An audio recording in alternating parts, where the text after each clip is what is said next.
What if everything you thought you knew about Meghan Markle was a carefully constructed lie? Behind the polished Instagram posts, the tearful interviews, and the humanitarian speeches lies a web of secrets so explosive, even the palace couldn't keep them buried forever. Today, we're peeling back the layers. We're exposing the truth. And trust me, by the time we reach the final revelation, you won't believe what she's been hiding. Buckle up. This is going to get messy. Let's start with the fairy tale she sold to the world. Meghan claims she had no idea who Prince Harry was when they first met. She painted herself as an innocent American actress who stumbled into royalty by accident. But here's the thing, that story doesn't hold up because there's a photograph, a teenage Meghan standing outside Buckingham Palace, posing like she owned the place. I didn't know much about him, and so the only thing that I had asked her when she said she wanted to set us up was, I had one question. I said, well, is he nice? Because if he wasn't kind, it didn't seem like it would make sense, and so... Childhood friends have come forward saying she had Princess Diana posters plastered all over her bedroom walls. A Diana biography sat on her nightstand like a playbook. And get this, she once told an interviewer her dream was to marry a famous Englishman. Coincidence? I don't think so. By the time she met Harry, she was already embedded in the Soho House network, a social club crawling with royals, celebrities, and power brokers. She knew exactly who he was. She knew exactly what she was doing. The question is, why lie about it? Now, Meghan wants you to believe she walked away from Hollywood to embrace her royal duties. Noble, right? Sacrificing her career for love and service. Except that's not what happened. Industry insiders tell a very different story. His wife, because the one thing that she wants in terms of a place that she believes that she belongs to, namely Hollywood, has not only roundly rejected her, she doesn't get invited to anything because people don't like her and can't trust her, but more than that, they're now turning and laughing at her.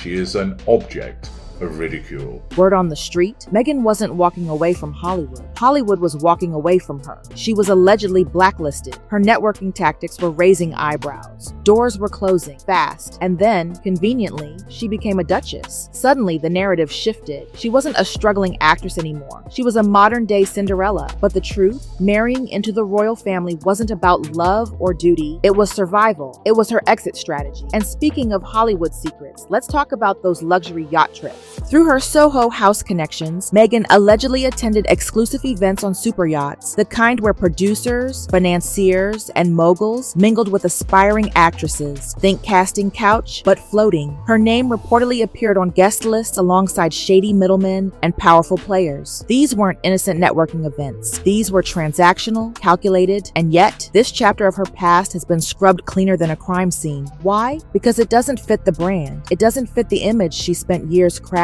But the whispers remain. Here's where it gets personal. Meghan wants the world to believe she was raised by a single mother, strong, independent, overcoming the odds. But that's only half the story. Her father, Thomas Markle, claims he paid for her private education, her acting classes, everything. He was there, he was present, until he wasn't. Right before the royal wedding, Thomas made the mistake of speaking to the press. And just like that, Meghan cut him out. Completely. No warning, no second chance. Her half-sister, Samantha, has been vocal about being erased too, accused Meghan of pretending to be an only child for the sake of optics. Court-released letters later revealed Meghan had been in contact with her father far more than she publicly admitted. So why the deception? Why rewrite your own family history? Because victims sell. Complicated family dynamics don't. And speaking of family mysteries, let's talk about Doria Ragland. Meghan's mother reportedly disappeared for over a decade, just gone, off the grid. Some believe she was incarcerated. Court records show Doria made 2 brief appearances during this time, but the details remained sealed. The press stayed silent, almost too silent. Was there intervention? Was someone protecting the story? Meghan's public portrayal of her mother is warm, present, nurturing. But insiders paint a very different picture. There are gaps, big ones, and no one's talking. Now this one caused a frenzy. On this point, you really got to remind people that his mother-in-law, Doria, when she met Meghan's father, was in fact a drug dealer.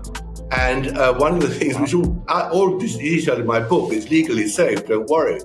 And one of the reasons that Thomas and Doria broke up was not only her very, very heavy drug use, but also she was selling it. And then, of course, she disappears for 10 years from Meghan's life, effectively.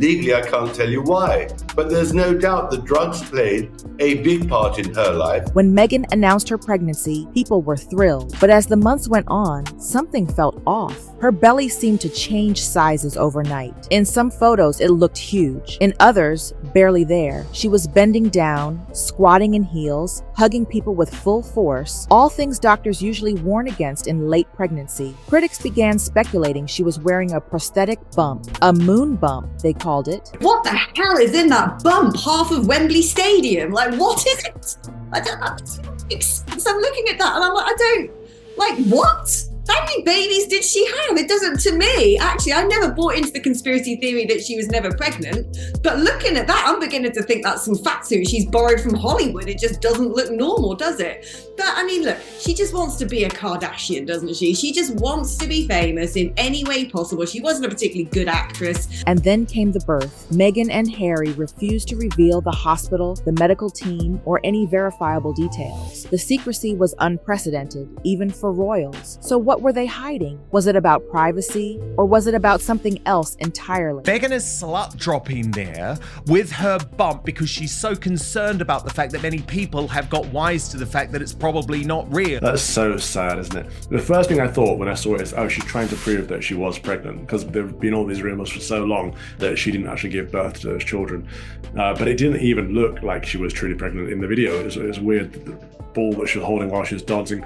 I've not seen any pregnant woman dancing in that way. Let's rewind to that infamous New York baby shower. The royal family advised against it. Too lavish, too American, too public. Meghan did it anyway. And here's the kicker. It wasn't just a party. It was a strategic marketing event. Within weeks, her guests launched products. Serena Williams dropped a new line. Misha Nonu released a collection. Amal Clooney made headlines. Abigail Spencer promoted a project. This wasn't about celebrating motherhood. This was about branding, networking, leverage. The baby shower was a business transaction disguised as friendship. Fast forward to Meghan's Netflix deal. She announced a lifestyle show, cozy kitchen, nature vibes, soft aesthetic. Sounds lovely, right? Except Pamela Anderson had just released a nearly identical concept. Same title format, same country kitchen setting, same vibe. Fans immediately called it out. Pamela brushed it off publicly, but the comparisons were undeniable. Was it inspiration or imitation? Because originality doesn't seem to be Meghan's strong suit. Copycat Meghan Markle is facing another humiliation after it emerged that she has ripped off Pamela Anderson's cooking series in plain sight. She has messed about, hasn't she? It's obvious that she's stolen it. Breaking right now. Puff, copycat, whatever you want to call it, Meghan Markle is at it again. But can you believe she's been so revolting to actually do this to Pamela Anderson, someone who is very high profile in Hollywood, has reinvented herself and actually came up with an original idea?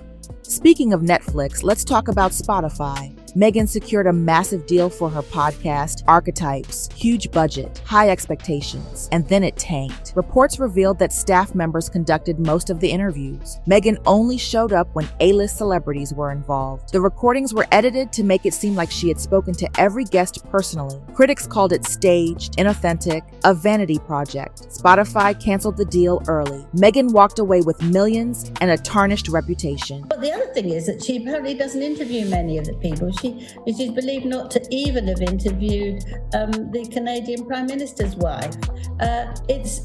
She can't be bothered with that, you see. Now, let's talk about the woman behind the camera. Private jet attendants have reported disturbing behavior. Meghan allegedly ignored her son Archie during flights, snapped at crew members when Harry wasn't around, acted like royalty in the worst possible way. Staff members described her as demanding, dismissive, and difficult. She tried to hide this side from Harry. This British Airways staff member insisted to me that it was very obvious to her that there was zero connection between mother and child. What was so fascinating too is that Meghan Markle was only polite to the staff on board that flight when Prince Harry was around. This staff member told me that when Harry was not in direct earshot or in the vicinity, she was like a different person. And the workplace drama doesn't stop there. Since 2020, over a dozen employees have reportedly fled Archewell, the nonprofit Meghan and Harry founded. Why? Former staff described a toxic environment, micromanagement, broken promises, bullying allegations surfaced. This is the same woman who preaches kindness and teamwork, the same woman who cried about being mistreated, but behind closed doors, she was allegedly the one doing the mistreating. Actually, they've lost their head of communications for Archewell, and her name was Christine. She was very highly regarded. She previously worked for Apple, so definitely one of their big hires that they took on in 2021, and unfortunately it didn't work out. She's handed in her notice. It was actually happened a few months ago, but it's only come out now. So I think that's quite interesting. I don't know if that was a mutual decision to keep it quiet, but certainly it does not look good for Meghan and Harry. I mean, they have this reputation of burning through staff members. So, you know, There's once another again, one. Let's talk about Jessica Mulroney. Jessica was Meghan's closest friend, her confidant, her stylist, her wedding planner. And then, overnight, she was gone. Publicly, Meghan distanced herself after Jessica's racism controversy. Meghan and Jessica seemingly had a falling out back in 2020. The two were super close friends during Meghan's stint in Canada and remained close reportedly up until the stylist was involved in a racism scandal. But insiders say jealousy was the real reason. Jessica was getting too much attention, too much credit. Meghan couldn't have that. Now, there are whispers that Jessica might write a tell-all, and if she does, the world will finally hear the other side of the story. Here's where it gets really dark. Meghan publicly speaks out against social media and its harm to children. She advocates for privacy, for protection, and yet she posts her own children during brand launches and promotional moments. Critics say it's calculated, emotional manipulation designed to drive engagement and commercial value. Even Harry reportedly became upset when he realized how their kids were being used. So which is it, Meghan? Protecting children or profiting from them? So Meghan Markle, she decided to post pictures of her kids on set with her for the Netflix show, I guess to try and drum up attention. So now there are all these articles in People Magazine and Us Weekly, everybody's writing about the fact that her kids were on set, they visited her on set. If her show was doing well, if her show was not number 1 billion on the Netflix charts, she wouldn't have to use these kids for attention. But this is what she does, right? This is why she wanted to marry a prince. This is why she rushed to have kids. This is why she rushed to have another kid. But wait, it gets worse. Insiders claim Meghan has been stockpiling high-resolution photos from private moments. Archie's birth, the secret baby shower, royal events the public never saw. Why? Because she's allegedly waiting for the right price. Streaming platforms have made offers, multi-million-dollar deals, but she's holding out. She's not just protecting her privacy, she's treating her life like inventory, waiting for the highest bidder. And let's not forget Trevor Engelson. Meghan was married before Harry, divorced in 2012. But during her engagement to Harry, this detail was conveniently downplayed. Media outlets had to dig up court records to confirm it. Her PR team worked overtime to scrub the story. Why hide it? Divorce isn't scandalous anymore, unless the reasons behind it are. And now, the one she hoped would never surface, the 9th secret. The one that ties everything together. Meghan Markle didn't stumble into royalty. She didn't fall in love by accident. She engineered it. Every connection, every move, every calculated risk. She hid her Hollywood failures, erased inconvenient family members, staged her pregnancy, exploited her friendships, manipulated the media, and commodified her children. And the saddest part? She's still trying to convince the world she's the victim. I feel fortunate that our children are at an age, again, quite young, so this isn't in our immediate future. But I also feel frightened by how it's continuing to change, and this will be in front of us. As they say, being a parent, the days are long, but the years are short.